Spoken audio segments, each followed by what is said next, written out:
You're listening to Love, Guns and Freedom with Luca Zanna on United States.fm network. Here we go, guys. This is the final hour.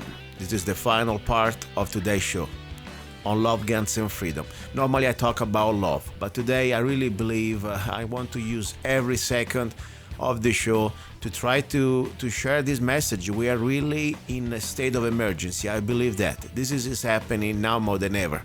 What happened in Oregon, I think, is disturbing on many different levels. But more important, I also believe that there were a lot of mistakes that were made by the people that they were involved. Don't get me wrong, I respect everybody who was trying to do something. Okay, I have more respect for people even that make mistakes, but at least they try. If you're all day watching TV and you don't care, I have zero respect for you. But at least if you try, we need to try though to learn from what we made or what people made wrong. And I tell you my humble, short two-sentence opinion. First of all, I want to tell you, we must go win the heart and mind of people. We are winning this information war. We are really waking up hundreds of thousands of people, I say millions of people around the world, much differently from years ago when people used to laugh at us. This is now becoming more on our side and people being exposed. At the same time, we fall sometimes for the traps that they're trying to launch at us. I've been talking about false flags many times on the show. And sometimes we don't need false flags because we are our own false flag. We create the scenario that it is a false flag. But, instead of me babbling and starting to talk about things, I brought somebody that has been studying, has been articulating what's happening right now with this police state, with this global government taking over for at least the last 30 years. And he's a man that I respect a lot, and I had him on my show several times, and I hope with his help we can articulate to the rest of you guys, even between us, to try to learn from each other what really happened in Burns, Oregon, with the Bundys and with the Lavoy Finicum and with the rest of the movement, and how we can avoid that disasters like that can happen again. Mark Koernke, are you there? I'm just right here, sir, and Luca, thank you for having me up. Thank you very much. At least I know, by the way, I want to thank you again because I know you do a show that it's like, my gosh, how many hours during the day? 6 hours a day you do? 3 in the morning and 3 in the afternoon, evening. Okay, so it's a huge 6 hours commitment every day. And this is for you right now at the end of your day, so you must be tired. Give one more time. Everybody probably already know where you broadcast, but give 1 second the name of your show and how people can listen to it, please. Well, we've been doing for more than 20 years the Intelligence Report, and we are on libertytreeradio.4mg.com. That's www.libertytreeradio.4mg.com. And we're on themicroeffect.com. And we're also on Indiana Freedom Talk Radio. That's one of our reflectors. We have other reflectors across the country and the world, people that rebroadcast us. So we're quite extensive. We've been watching the progress. We've watched this for decades, and we've seen what are basically replays of actions for lack of experience. And I know that's what you're probably, watching what's happened here. There are 2 things that we need to put the axe to. We need to put the kibosh to right now. Number 1, what we are dealing with is a series of skirmishes or battles. Well, skirmishes and battles only make up really what is a campaign. Campaigns make up what is a war. You don't lose a war in one skirmish, guys. This action that took place, all of them are important because we consider all of our people important. The people that are on the patriot side of this conflict consider everybody valuable. We're here because we love life, because we like people, because we actually prefer liberty, freedom, and enjoying each other's company. We're not the bitter souls that the other side collect, or the wretched creatures that are just they hate themselves and they hate us because they hate themselves. Now, because of this, there's a big problem, Luca, that we have to overcome, and that's the idea that when you're in a war, and if you're in any kind of battle, in fact, if you're in a personal fight, let me ask you something. Do you walk up and make one punch and win? No, it's never like that, unless in the movies. Doesn't happen. Well, you'd hope it would. Yeah, sometimes you get lucky. Sometimes you might get a good smack right in. That happens on occasion, even in boxing, okay? But the bottom line is, you train. and you practice for executing certain actions. You have, first of all, the basic buildup of your person, your body. You have to be physically fit. You have to be capable in mind, in spirit, and in body to accomplish something. We've got that, okay? Then we have to come up with a series of routines. In the Asian arts, the kata helps to develop that technique by repetition, and that repetition goes through different styles and through different levels and degrees of expertise. But in the Western martial arts, I just mentioned there's boxing, kickboxing, wrestling. You have a series of moves that you make, guys. These moves, in and of themselves, no single action is the blow. It's a series of blows, a series of actions, footwork combined with punch, combined with body, combined with breathing. Your mind is, of course, thinking ahead. And it's a series of actions that you develop to become part of a battery of tools that you have in your toolbox. That's the battlefield. That's really how battles work out. One battle leads to another action, which leads to another battle, which leads to another movement, which leads to another battle, and these are smaller actions. The campaign, overall, may involve many different battles, in fact, many different battle fronts. That's the middle picture. And, of course, the big picture is the war itself and leading to your progressive and eventual victory. That must be your goal. Mark, if I can ask you 1 second something. Go right ahead. The way they look at this, I think last year during the standoff at Bunkersville, I think it was incredible political and also moral victory, and also realistic victory. After all, we show that we the people, we can unite and we can stand together, especially when we have the high moral ground to defend life and property and the Bill of Rights. I think it was great. Now, if I had to look at this, and I think we've been winning also as I said, the hearts and minds of people, because when you see evil black and white, it is not like anymore gray. You can see what things that are being done badly, like in the middle of the desert, the BLM or wherever they were, these agents last year in Nevada, they were tasing women and aiming rifles at unarmed people. I mean, that was black and white. It wasn't even anymore about the bandits or their cattle. It was about freedom. So I think that we had a great point there. This year, whenever the event from a peaceful rally that was there organized to try to expose what happened to the Hammonds, out of the blue, I'm going specifically with, for example, Hammond Bandit decided to bottle himself up with few other people in a situation that, first of all, was going to isolate himself in a perfect scenario like could have been, for example, with in Idaho with Mr. Weaver when he got shot and his wife got killed, murdered, with his little infant. So isolation, no resources, and more important also, even now we understand that was an empty building, wasn't damaged. It's not like in Baltimore, people burning it or destroying it, but in their book, you somehow say infringing on a federal law, all this stuff that now they throw these conspiracy charges or to impede, a federal agent to a federal worker to perform his business. So anyway, you give him the moral ground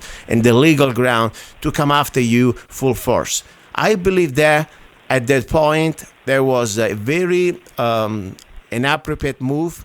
That first of all, there is no position you can take forever. Even the Alamo was a good inspirational move, but it wasn't a strategical move. The idea that we're supposed to be agile. We don't want to identify ourselves. We don't want to be bottled up in a cave. So that's the idea. So I think that right there was the first mistake. What do you think? Am I wrong, or maybe there was something that's done right there? No. The problem is, well, part of this is the idea that for the longest time, we have forced ourselves into the mindset of defense, of nonstop defense, which is understandable. This was an action where the first part of what really set it in motion was the outrage of the attack on the Hammonds. Double jeopardy has been violated on such a massive level here that I've had conversations a dozen times over that have led to 3 and 4 hour conversations about the law with our people. Myself, I've filed many, many thousands of briefs. I've done a lot of pro se work to the point where the law system disgusts me and nauseates me. This case, I don't know. It's just like what the judge said. The Hammond case in of itself with those two people They have been beat down like the community has been beat down to the point where they were not willing to properly resist. And in fact, as it's turned out, only because of this mistake or argument of misdirection, how the deployment took place inside the federal facility, the actually a rest area with a couple of maintenance buildings. Let's be honest, that's all it was. In a remote location, isolated, was designed to draw attention, and what did come out of that is 2 witnesses came forward that otherwise we would not have probably known about, that stated that they were known by the prosecution. The prosecution did not inform the defense that these 2 witnesses were known and that the BLM set the fires that the Hammonds were charged with. They set the other backfires that burned the land that they tried to claim that the Hammonds burned. Mm-hmm. Now that came out. So it was not a choice or a situation where other people were conferred with regard to the deployment that took place and the taking of the facility. The facility was not stormed; it was walked into. Obviously, there was inside help from people at the BLM because codes and all the information to get into everything were provided to them. So there are people locally, even in the system itself, that don't like what they're seeing. And everybody knows. And what every time they should have been emphasizing is one of the reasons that we're here is because of the Hammonds. The Hammonds should have been mentioned over and over again. Mm-hmm. Should have been repeated in every sentence. The other part about this, though, is if you're going to perform an action like this, you needed better coordination. This is where what I call the muddy water syndrome sets in. Once you have lack of communication with regard to intent or again operational coordination of any kind, well then there's a lot of people that can find excuses for not participating, and understandably so, because people are at different levels of understanding or education. Now, part of this is that they're still in, and this is, I understand where people are at different points. Ammon Bundy, the guys that were there, were talking the peace thing, that we're going to do this peacefully, and they're going to be so awe-inspired by the work, and everybody's going to jump forward. Well, a lot of people were making noise about jumping forward, but the problem is that those people that were talking to them, or I'm sure that were in touch with them, weren't people that actually were going to employ or deploy in any way, shape, or form, or actually provide support. We got a lot of people who make a lot of noise but won't necessarily do anything. The militia elements are prepared to act, but the muddy water condition that was created is what created a lack of focus and a sense of questioning, and understandably so, because of that first level of lack of communication and lack of intent. What will be the purpose for doing this? Mm-hmm. Now, other movements throughout the last 30, 40 years since we've been growing up, and you've been around as long as I have done far worse or have done all kinds of things. I mean, we all talk about the Ferguson thing, but I grew up right here around Ann Arbor, Michigan. The FBI office was bombed at least 53, 54 times a year, right here in Ann Arbor.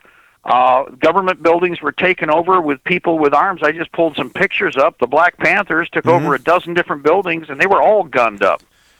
And you know what? They walked away each time. Yeah, I mean, don't forget, you remember that, I think it was just came out in the news recently, former Attorney General Eric Holder, he was part of one of these armed occupations, And he was armed up, as a matter of fact. In fact, there are pictures of him armed. Wow, pretty amazing.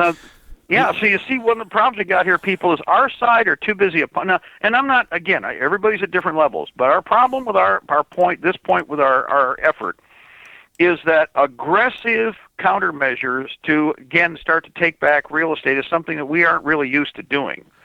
And it's something that, either we want it absolute, like clean, light, dark. In other words, they're going to shoot at us, they're going to attack, and then we're going to shoot back. There are people that will still be trying to find excuses not to shoot even after we have to shoot. I'm going to warn everybody to be prepared for that. It happened in 1775 the same way. The picture that were painted for the most part of how the war started, there were seven physical conflict incidents that took place before Lexington and Concord. Mm-hmm. 7 where shots were fired. Hell, the British fired artillery, bayoneted people, pricked them with the bayonet is how it's mentioned in even the most mild accounts. And yet those actions did not, or were not considered the benchmark for the the takeoff point, the kickoff point for conflict. Like matches, different matches before the fire started. No, I understand what you're saying. My only point is... that's where we are with this situation. I think that people are... See, the one thing that I think needs to be understood is this still can happen at any time, because people are talking about, well, they got a list of people they're going to grab. Now, the people who are generating that are, in many cases, people are actually on the other side and not on the Patriot side. And they're trying to scare or terrorize everybody. This is stuff we've seen before. But what I should point out is, and everybody needs to be ready for, is that people aren't going to put up with this anymore. We're at the same point that we were in 1994, 95, which is why the bad guys froze. In fact, in 1995, they planned, before the Oklahoma City bombing, and we've proved this out, and I brought this up, and we mapped it out on the air before, and of course the bad guys were scared to death because we knew what their plans were. They were planning mass arrests. They were going to try for mass arrests in January and early February of 1995. Wow. And basically, we explained to them, my fault, your fault, anybody's fault, you're dead. Yeah. Go ahead, do it. Instead of doing this, oh my God, they're going to... No, what we explained, it was like, yeah, you go ahead and do that and see what happens. I believe that according to what I can see, I am here as a newbie because after all, I came to the county in 1998, and honestly, I woke up really after a couple of years after I was here in 2000. I started to learn at least what's going on, just learning. What I see here, they try to really provoke. I really believe that now what happened in Oregon, part was because, of course, there was some sort of a non-organization or communication, or maybe some sort of a jerk reaction from maybe Ammon and some other people there. But I also believe that there was some sort of, let's say, invitation or some sort of a double people working for the other side try to create the situation because they wanted to right now. Think about the timing. They did the occupation exactly during the weekend when Obama he was putting out these new executive orders to create gun control and to even justify them.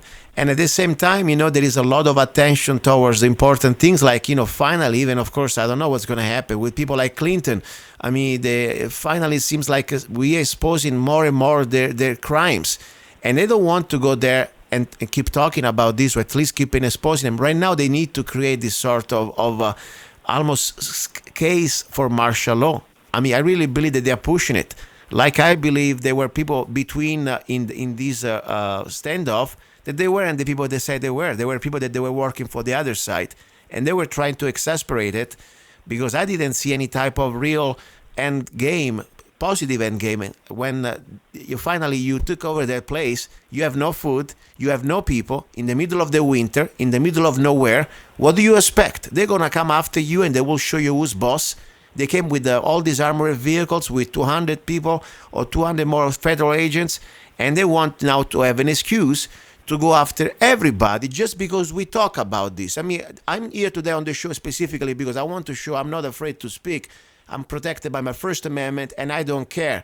Because they point now media, people that they were there as media, they've been arrested just because they have their opinion, and maybe they were, cheering for what's going on there or for the people that were part of this type of demonstration. So we are living at this time. People that are getting arrested now just because they were present or maybe they were there as members of the media. So I think, first of all, we got to talk, but I think they really want to come after us now. And they want to create an excuse. What do you think? What's next? Well, first of all, remember, the Bundy victory has been a claw in their throat. Two mistakes made. Number one is you never send more than one lieutenant out in a situation. Bundy, Ammon Bundy took one of the brothers with him. Of course, both of them are incarcerated now. From the get-go on this, what my argument has been about supply and support. The Bundy Ranch success is because of a massive amount of cooperation. The first one, where they've got the cows back, was a combination of effective militia deployment in spite of muddy water, mass support coming in from many directions because of the attitude and the energy available, because everybody's pissed across the country. Failures on the part of the enemy, too, like a coordination on their part. The best laid plans of rats and rodents don't always succeed. They were probably planning for a much more aggressive action when we got the cows back, for instance. It didn't work because the sheriff's department wasn't behind the protesters while the feds were in front. And so that lack of coordination is why first the feds were dealt with, and then when the county showed up and they were all milling about on the road, they had to back off. But it was logistics combined with mass that was successful, and everybody stayed focused on being positive. The first part about this deployment is because of lack of coordination. Logistics was not addressed right from the get-go. That's something I totally agree with. That was the biggest problem, logistics. Communications was counting upon an enemy-controlled network, the cell phones. And I will repeat again for everybody listening, guys, CB, marine radios. Most people don't even think about marine radios. They're as easy to use as CB, and they're cleaner. They'll broadcast halfway across the state, depending on how flat it is, and you can get a signal out to the end of the planet, just about, depending on how much energy you put behind it. But, 2-meter, 6-meter radio, FRS personal radios, shortwave radio, all of that should have been coming in and should have already been a logical part of the connective process. Operational security, physical security operations. One of the problems I have with this is that, and this is because I've seen it before, paper pushers had the ear of the people who were organizing this. And the paper pushers were telling everybody, they're going to be so awe-inspired with their argument, we have so much power, and we've got this and that they're just going to freeze in their tracks. I haven't seen a piece of paper slow down a 30-06 yet. Yeah. Okay? In fact, we pop them on the range all day. So you can hold that piece of paper up, but if you don't have the arse to back it up, the bad guys will move with reckless abandon. Now, as far as pulling the thing or playing the thing out, the bad guys, I believe, were stretching it out because they weren't getting out of it what perhaps they thought they could once they saw that it was in motion. Now, there's arrogance on both sides. The administrative people that you're dealing with that probably got Ammon Bundy tied up in this, they're still out and about, some of them. Okay, many of them, as a matter of fact, because they weren't really never on site, per se. They were around. And so because they listened to this, when they traveled, they were allowed to travel unimpeded for several days, as a matter of fact. Well, the more that first of all, right from the get-go, in order for you to be successful, you take a policy of OPSEC, of operational security, from the get-go, so you're in the niche, you're in the groove, you're in the program. When you travel, you have security constantly. Front vehicle and back vehicles for picket, always in place. The ambush where Lavoy was killed is a classic example of all the things that should not have been done that were done. And that, of course, led to the demise of a person that I believe they were specifically there to kill. I don't care about all the other arguments. The end result is that one of the most studious of all the people in that convoy, the one with the most experience and that had done the most damage to the feds because of success in the courts and at home, was Lavoy. All the rest were secondary players by comparison. And who did they kill? Let me tell you exactly. I interviewed Lavoy in September in Mojave County, and I have this interview on YouTube, and we were talking exactly about its case. He had a very strong case. He wanted. He was already stopped paying the grazing fees, the grazing rights, whatever you want to call them, to the BLM, but he wanted to pay him to the county. So it was created. He talked to the sheriff, he talked to the county supervisors, and I think he had a very good opportunity also being backed up by the local people, that would have been very dangerous if that would have happened, to spread around the states, the different counties of the states. So I think I really believe that was another part of they wanted him out because they knew when he was coming back home, he had a great opportunity to fight this even legally, to fight this at local level with the support of the people. So I really believe, unfortunately, Lavoy, he was murdered. And that's, you can see the video very well. I mean, it's not even about opinions. I mean, a man is surrendering. And what did he do, really? Okay, let's say he trespassed, okay? You shoot somebody in the head because he trespassed? I mean, that's insane. If any other law enforcement does that, probably or even anybody will go to jail for at least manslaughter. I mean, that's insane, okay? So my question is, do you think, because I heard a lot of voices, and I don't like to believe voices, I like to see facts, but now it's becoming more and more recurrent. that they weren't just regular state troopers. They were even just regular FBI agents. It seems like among the 200 or 250 agents that they've been deployed there were also some mercenaries. Do you have any type of input or other news to back up this? Well, I agree that as we've typically seen, we saw this at Waco. Should remember that there were 3 different nations in addition to U.S. forces at Waco. This situation is no different on the West Coast and through the country. Both the fusion centers, Homeland Security, and regional police are a combination of local hired police. That's part of this MJTF and JTF I've talked about for years. JTTF is what they're using also. But that even includes private mercenary forces, external foreign forces, federal, state, and local. I believe the state cops are there because I'll say again, each state police department has a hit squad / a murder team in it. We have one. It's in the SRT in Michigan. The Michigan State Police is where the dirty creatures are there. Arizona has it. Every state does. They're part of a little clique. Prisons have the same kind of thing. There are people in prisons that beat prisoners to death. It's just like the mob. They're on standby, and they beat people to death or they torture people to death. Mm-hmm. Okay. And that's what you had there. You had the feds. You had the Fed, whoever they were having to support them in the way of personnel, as far as at tag-alongs, mercenaries, some other JTF element, and you had the state police. But they're all in the same clique together. This is like an inner circle, the inner element. And the most important thing here is this could all have been avoided. Let's get some solution, not just complaining about problem here. Yes. Number 1, when traveling, picket car front, picket car to the rear. Should be far to the front and easily able to identify, especially in a remote location like that, any unusual traffic activity. If there was anything on those secondary roads, which, by the way, typically are not plowed because that is a very remote area, then that's a flag. Seeing vehicles parked along the road, or eventually seeing the first of the vehicles that are, say, in the outer area of control, means that the whole column stops, the whole column turns around, leaves. But here's the thing that all the surviving witnesses said, the girls. The other one, I hope you'll notice, the male that was the first person they let go. Yeah. Have you noticed how he's disappeared? Yes. Weird, huh? Where'd he go?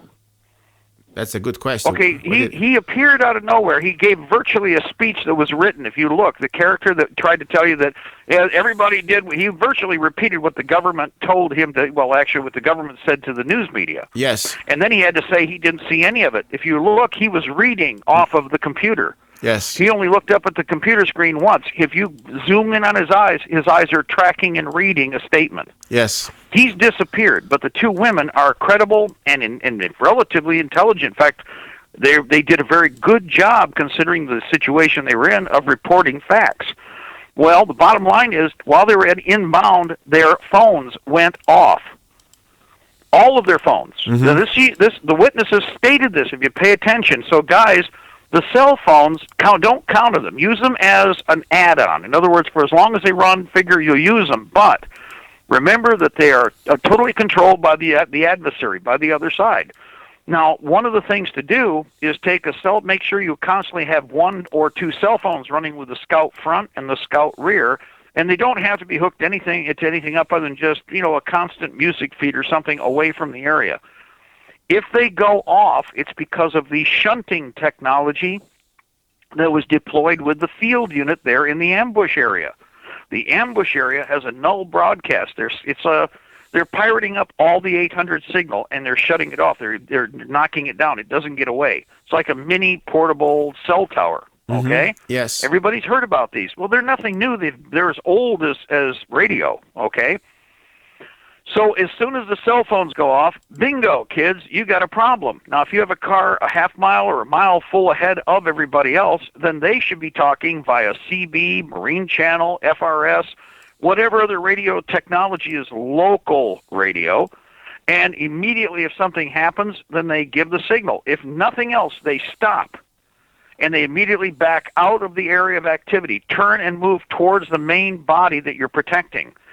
Signal with lights, whatever you have to do. You can use laser, but the idea is to stop the column and turn it around.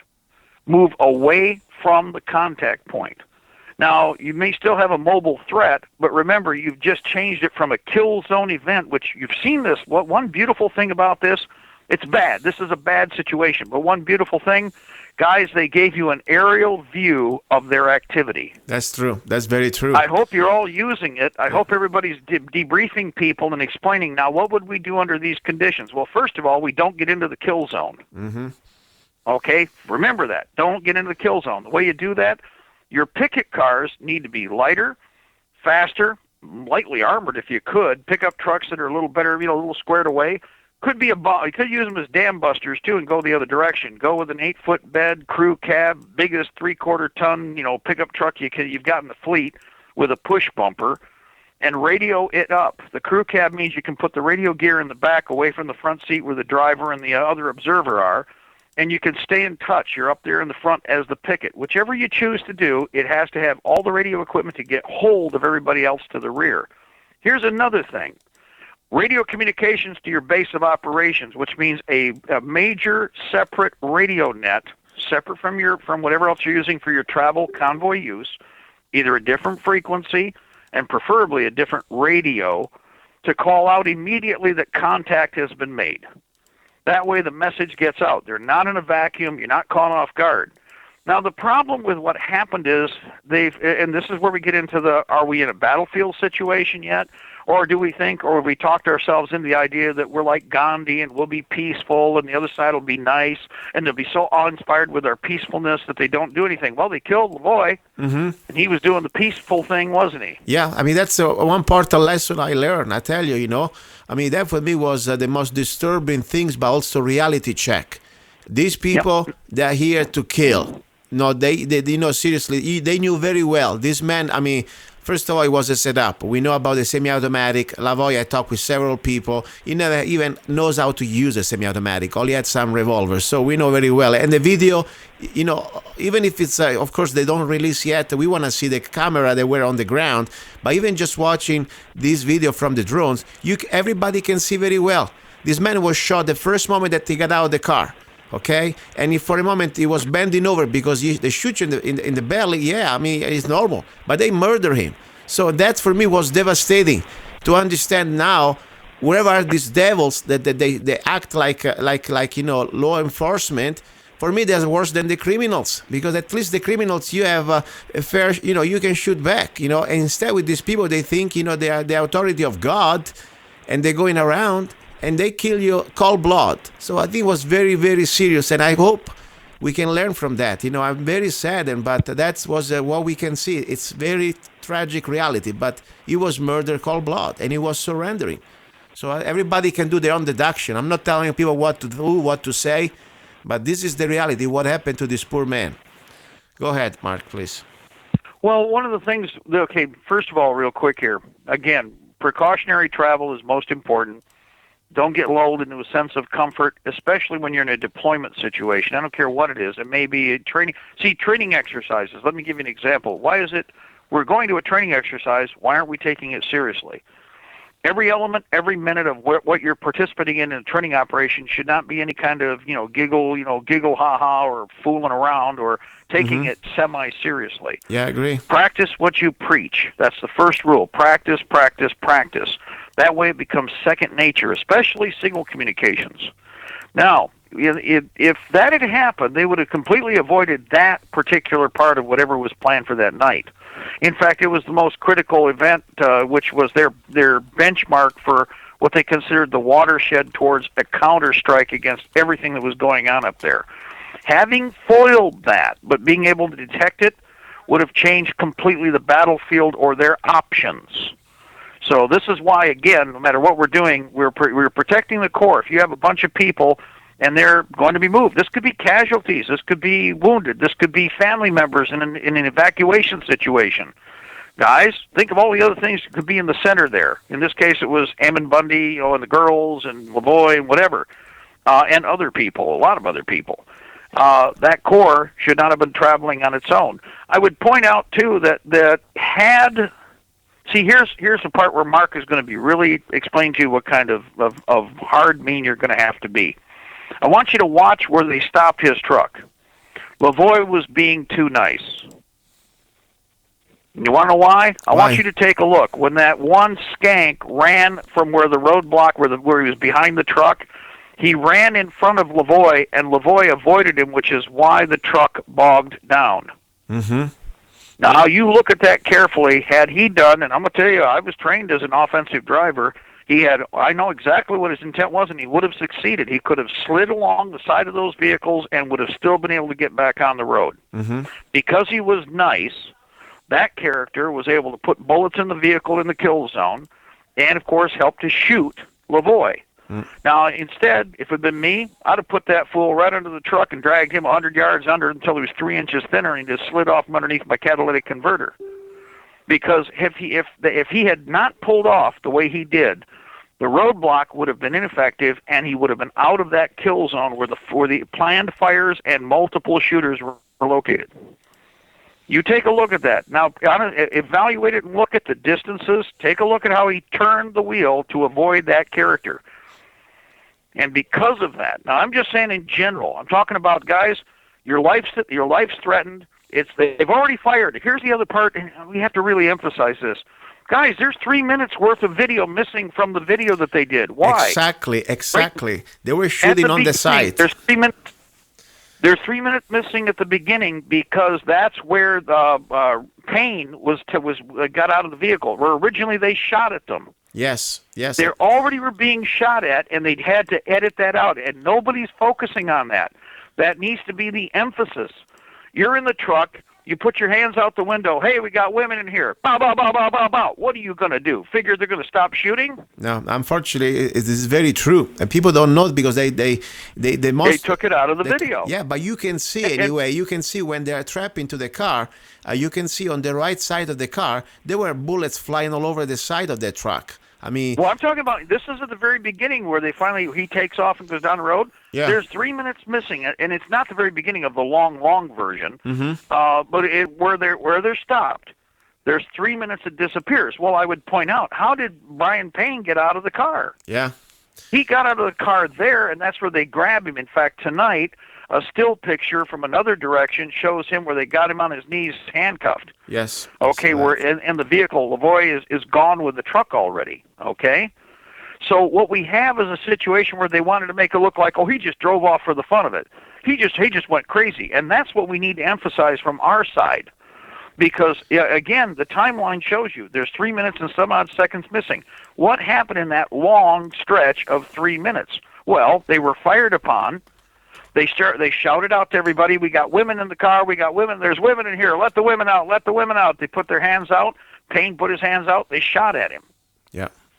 So then he got out of the vehicle and was moving towards them. What they don't want to see, they don't want anybody to see is, how did Payne move towards them? Did they focus on him to the point where, again, they fired on him, they hit him with something? Nobody's been able to talk to him. And they don't want anybody to see that, oh, they were just, I don't care if they say they were using rubber bullets, bean bags, ballistic nuclear devices, doesn't make any difference. What are you hearing? Bow, bow, bow, bow. What do you get in the air? Crack, crack, crack. What are you seeing bouncing out the side of your window? Bullets. No, this is amazing. This is very true. And I tell you, I want to try to reach out people that they are maybe thinking that I'm crazy or Mark, you're crazy, because we need everybody here. I don't want you to think, we need to unite as Americans, because even I hate when I see people on the other side or whatever side they want to call themselves, because just they don't like what the band is, or maybe what people that believes in property rights. Tomorrow, guys, they will come for you. Tomorrow they will come for your beliefs, and nobody deserves to be executed. If we still believe that we live under rule of law, under a constitution, we deserve due process. This was completely an execution. I don't even think they do in China do this stuff. At least they give you a funny trial, okay? And that's my point, I don't want to focus anymore about why they were there. Now I want to focus. They executed a man that was surrendering. They were shooting cold-blooded people that were traveling on a highway. That's the bottom line. And I want to remind everybody this keyword, because I tell you, you need to see what our government was supposed to be our government has been doing in the past to understand what they're doing today. Ruby Ridge. I was even in the country. It was still when I was in Italy. But I tell you, when you see that the U.S. government was forced to pay for a lawsuit after they murdered the wife of Randy Weaver, Vicky, that she was holding a little baby, a little daughter, okay, in her arms, and she was shot cold blood by that piece of crap called Lori Oriuoki, whatever is his name, with a round between her eyes. I mean, that's right there shows you what type of cold blood minded criminals they are. That's what Lon Hariuchi's father was a Japanese war criminal. Wow. He was responsible for the execution of American POWs during World War II. I didn't know that. He was brought into the United States. In fact, he was notorious for castrating prisoners. Oh my God, I didn't know that. Amazing. That's Lon Hariuchi's father. Yeah, I think the DNA doesn't go that far away, you know. Well, I think he was around Dad enough that, I mean, he had to be around at some point with Dad, you know what I mean? Yeah, no, I say. So I tell you, this is real. This is not just anymore. Unfortunately, if they had a chance to operate in complete impunity, I mean, look at this now. They done this in front of everybody with a recording, even if it's, you know, from a high point of view, but still pretty clear. They murdered this man. What are we gonna do? I mean, seriously, I think their challenges, Mark, they try to provoke us, because I tell you, for me, it is like a complete cold-blood murdering, and I tell you, they want to see what type of response the American people. I hope we can keep some sort of, I don't want to say coolness, but I don't want we fall for their traps, because I think they're trying to provoke us some way, because that's the only way I see why they released this video. Why do you think they released this video? Well, the idea was to create fear. Their logic is, from their side, is to create fear. Everybody pees their pants, and everybody. This is what they were doing when they did Waco. Yeah. It's just a mini variation. Waco, that's why they had the tanks and the helicopters and everything come right down to where the thing was burning for photo ops, and so they could try to terrorize the population, which everybody got pissed. In this case, I would remind everybody again, even where we're picking through, we're taking time on. It takes longer to describe than it happened, which is true of even when you're in a trial. It's nauseous when you're in a trial, because they try to pick apart every second of what was going on in situations that are happening so fast you have to either save yourself or die. It's a battle, though. This is just one skirmish. These are just single skirmishes. They're important, but I'm sorry, guys, this is not the end of anything. In fact, it's part of what is an ongoing aspect or epic. The American War for Independence lasted 8 years. What do you think happened in 13 colonies? How many? See, we only get bits and pieces when we even read books. Why? There were 13 colonies. War was there every day. Somebody was killing somebody. We didn't win every battle. We didn't lose every battle. We also had a lot of ties. And that's most important to remember, is that there are situations where you go in and you fight each other, and the first rule is know how to extract yourself in the event you fail, and that happens. We went in Vietnam. There's a lot of guys who didn't come back. Why? Well, sometimes they caught an unlucky bullet. Otherwise, they were the units that lost. Mark, don't you Nobody think... wants to talk about that. They got overrun. They got wiped out. They lost. And they lost big time, which is why they only do selective histories when they talk about Vietnam. Mark, in fact, even when they did the movie Once We Were Soldiers, guys, that unit had one of the worst casualty hits of the whole war, and it's not even in that movie. You know why? Because it was so disheartening and so destructive that the unit itself was almost annihilated. Yeah, I remember the movie. I watched that. Yeah, that's not the movie. That's the other epic of that unit. You know, see, so the most important thing about this is attitude. Understand, it's life. You're going to have to roll with the punches. We should learn from this. There were mistakes that were made. The muddy water syndrome has to do with communications, the lack of, or the assumption that things were just going to show up because, well, it happened before. I don't know how that came into play, that they thought that. You know, I've talked about this forever. Resupply doesn't happen. First, there is supply. When everybody goes into a situation like that, you go in heavy. Why? Well, because of what you plan on doing, you may get cut off immediately. So what do you have to work with? I have another angle. Maybe call me the most prudent angle. Maybe, I don't know. I think, first of all, every community should start to organize right now. And I don't think it's something that for people to travel 2 or 3 states and overstand and leave their family behind. I think right there we have a little problem. I mean, after all, if somebody wants to be free, they need to start to stand up for their freedom too. Yeah, we want to help. We are Americans, no matter which state that you're from.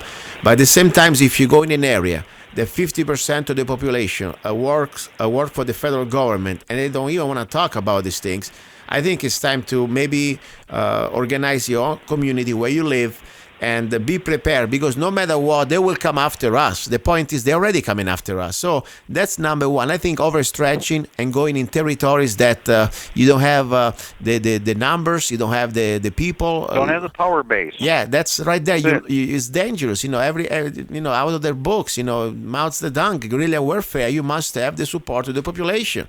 These people, they're a bunch of slaves. They don't want to be involved in this stuff. And then also another thing. Go ahead, please. Well, I was going to say there's a percentage, but here's the thing. Like I said, Grant County. See the difference between Harmon County and Grant County. Grant County has a constitutional sheriff that's actually speaking up against everything that's been going on. Mm-hmm. He even put it on paper. Yes. The character that's the sheriff of Harney County is a bought and paid for prostitute. He was the original. He was the BLM agent that fabricated all the stuff against the Hammonds. Wow. He is the agent. He is witness number 9. Yeah. That's in the true. Hammond case. Wow, amazing. And he's not an elected sheriff. He was assigned. Not only that, but it's like in good old communist Russia. After the communists, when they first take over, they build up all these bureaucracies. Then progressively, they start killing off their competition, or they bump them out of the job, and they take their title. And the bigger the longer communism is in place, the more titles a character has in their on their shoulder. Yeah. Well, the judge there has 14 different positions that he holds in the community. Wow. The sheriff holds 4 different positions in the community, and he was not elected. The other sheriff retired, so the judge put his BLM butt buddy in there, and that's how he got to be sheriff. Yeah, I mean, right there, you have situation that I really believe that you start to put yourself on a scenario that it's almost start to win. And I'm not talking just physically. I'm talking about even with information, even just conquering the hearts and minds. I mean, after all, if they come after, let's say, when happened with the bandits after their ranches and their cattle and beating them up and all this stuff, that was black and white all over the states. The majority of the American people say, "What are you doing?" Pointing, loaded guns at American people. They cannot even point guns at Mexicans crossing illegally the borders. I mean, the BLM can do that. I mean, not even the freaking border patrols, but they were pointing at us. Right there was clear. Now we go in a situation instead that I think we should pretty much be prepared. Instead of wasting energy and time and lives to go somewhere else, we need to organize our community now, because I believe what's happening, Mark, in the next few months, I'm not even talking that far, there are too many signs that things are happening. Did you hear about, for example, have Chinese troops in New York State training officially? This is out of the New York Times, also the New American. Communist Chinese troops on U.S. soil for exchange mission, training with our U.S. Army. I mean, it never happened that we had them on our land, And, I mean, after all, we have Obama still in the White House. And now he has this international martial law authority given by the Senate that he can pretty much deploy the army all over the world, U.S. included, just because the excuse of terrorism. That, like in this case, domestic terrorism, all you have to do, they call you domestic terrorist, and you can have the army now after you. So don't you think they are setting us up for this situation of martial law with foreign troops that we've been talking all these years? Well, actually, we're right on the money as far as what they're going to try to do. I think that they would have done this a year and a half ago. I think the whole thing with the Bundy Ranch, as I've said before, was the original mission. Mm-hmm. We would have been, right now, we would have already seen the Red River fall. All the rest of the ranches and all the other targets in all the different states would have been achieved. And in their mind, I'm talking about what they were thinking about doing. Bundy Ranch was the alpha point, the culmination of all the attacks across the country, which would have been a combination. They had to have used mercenaries. They had to have, in fact, they did. They acknowledged that. Would have ended in a major campaign to grab the largest chunk of real estate headed east, and that would have been the Red River. Now, Texas knows more about that now, and there's been some publicity on it. But that basic campaign has still been in play. It's just now askew, and that's because of the Patriot effort. Otherwise, they're like I said earlier, the best laid plans of rats and rodents to try and get something going or to try and get it there in their camp. Over and over they failed, and now they're to the point where everything is in a log jam. And this is just exactly what happened to the King of England in 1774. The King of England, by the way, said he wanted the war. He actually said, "Oh yeah, there'll be just some peasant hostilities, and they'll go out and they'll mow down the peasants that have the pitchforks." He was so isolated, he felt that was the case. And 8 years later, after we started the war on April 19th, 1775, with regard to the official kickoff, the rest is history, as they say. Right now, they think, or some of them do, think they want it. Others, anybody who realistically has to be the one that goes out to execute this. Now, they're puffing them up with like this action where they all came out in this big column and they had this big show of force. You know what? It wasn't really a big show of force. If you pay attention and go back through all the videos, in many of those SUVs had one man in them. They cleared out the motor pool, put everybody in as many vehicles as they could to make it look big. That doesn't mean it isn't dangerous. No, it's true. But I think it was psychologically. But that propaganda is something we need to stomp on right away, too. They die just like anybody else. In fact, there's fewer of them that need to die, and they run out of secret police. Alexander Solzhenitsyn repeated that many times, how we burned in the camps. Exactly. And this is exactly what I want to talk. I'm a very peaceful person, and I know most of us, we want peace. We want to be living free. We want to live with our families. There is a point, though. We must remember where we are right now in America. 2016, we are under National Defense Authorization Act, with the clause of indefinite detention. No due process, just because our First Amendment, Mark, just because we are talking. We don't even need to do anything. Just because we are talking, we can be declared enemy combatants, we can be declared terrorists, and we can be going to a gulag, not even anymore into a jail or a prison, but like in the dungeon, and disappear indefinitely. This is where we are. And now we've seen what happened to a man that was really, I tell you, Lavoy, you can call him whatever you want. You can call him maybe naive. You can call him maybe somebody, whatever you want to say. But he was a peaceful guy. You can see his action. You can see his speeches. The guy he wouldn't harm an ant, okay? And I tell you, and he was cold-blooded, murdered. Now, when we understand that, I think we need to realize that we are next. I tell you honestly, I see that there was Santilli was, even I'm not a fan of him, but he he's rotting in jail. He used to be with all of these guys in freaking 23 hours complete isolation. I mean, not even a murderer gets 23 hours isolation. That's something unbelievable. Okay, and charges that they make you understand that they can throw at you everything they want right now. So I tell you, we must start to understand that we may start to disappear. And we must make a choice now. What are we going to do? What are we going to do? I mean, I can tell you what to do. I cannot tell other people what to do, but we must understand what they want to do and what they've been doing to us. So, Mark, I want just to share with you this. You tell me what you think about it, because I think we are coming to this point. I really believe we are getting at this point right now. Oh, yeah. The bad guys are just kind of like the Wicked Witch of the West. They're trying to figure out how they can approach it, and every time they come at it from a different angle, it still comes down to whatever freedom I have, I'm going to have to defend it with arms. And again, we don't. You notice we're not screaming about this, we're not shouting about this. The founding fathers had to deal with the same thing. The discussions that we're all having are the discussions that were had in actually from 1765 to 1775. Most everybody in the Patriot movement in 1765 was sure that the American War for Independence, or at least a major revolt, would start in 1765. It took 10 more years, and we're way past that as far as I'm concerned. We're in the later stage, more in the line with the 1774 to 75 window. The bad guys have to come out. They're wagging their weenie in everybody's face. They have to try for bigger occupation. The Crown is demanding more land, more property. They want to steal things. They want a myriad of officers and offices. They already have them to eat out your substance. It's like they're using the Declaration of Independence as a checklist. Now, they're going to try. And the attitude I see, and I see this everywhere, young and old, is everybody is just tired of them. And the other thing that people are not doing, they're not really worried about debating with the other side. And I think that's the one thing that you see they're figuring, well, they're not hearing. Well, they have to be hearing it, listening to the phones. People are pissed. The thing we need to continue to remind everybody is, guys, we don't control the money. We don't control the bankers.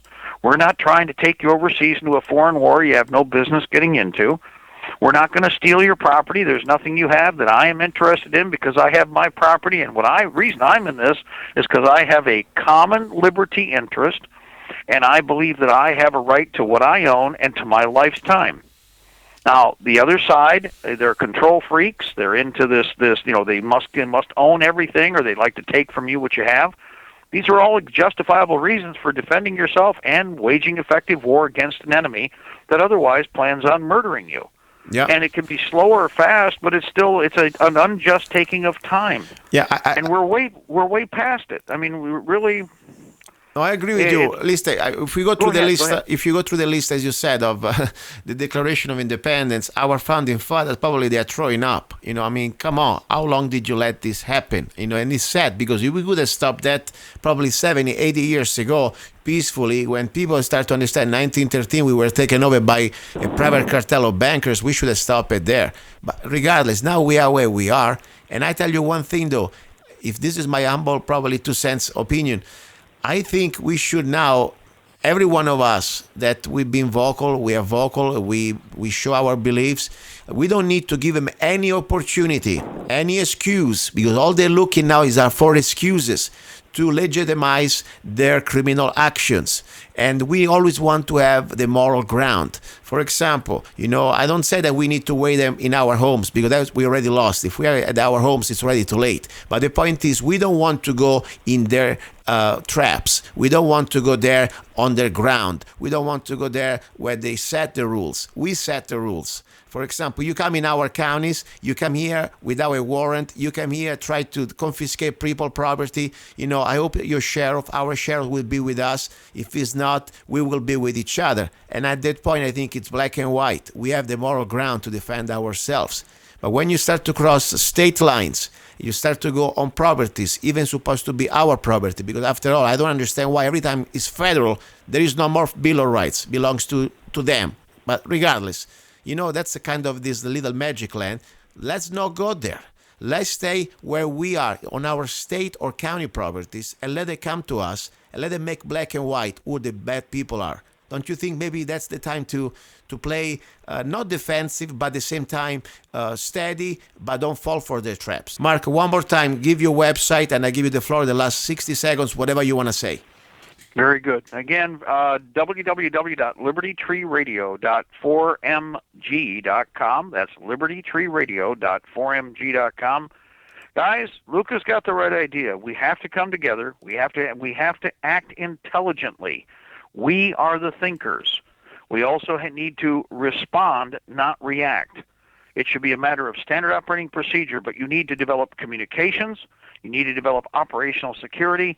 You must be disciplined as adults in the process of waging effective war and defending yourselves for the sake of liberty and freedom. We have a mutual liberty interest, okay?